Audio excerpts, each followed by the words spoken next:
అన్నిటికీ ఆశ్రయం ఇచ్చినటువంటి మామ మీద ఆయన స్త్రీలోలుడని ఈనాడు పత్రిక రాసింది కదా.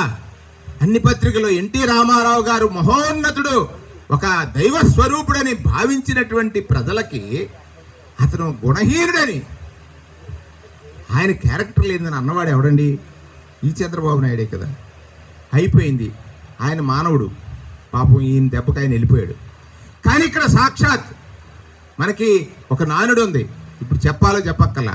కృతే నారసింహస్య త్రేతాయాం రఘునందన వాపరే వాసుదేవస్య కలు వెంకటనాయక అంటాడు. కృతయుగంలో నారసింహుడు, త్రేతాయుగంలో శ్రీరామచంద్రుడు, ద్వాపరంలో శ్రీకృష్ణుడు వాసుదేవుడు. అంటే కలిలో వెంకటేశ్వర స్వామి దైవం.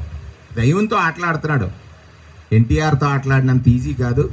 కాలం ఆయన కన్నెర చేస్తే ఏం జరుగుతుంది, మనం ఏం చేయక్కర్లేదు, బ్రహ్మాండంగా అన్నీ వాడే చూపిస్తాడు. ఇవి నేను నమ్మినటువంటి నా విశ్వాసంతో నేను ఈ మాటలు మీకు చెప్పాను.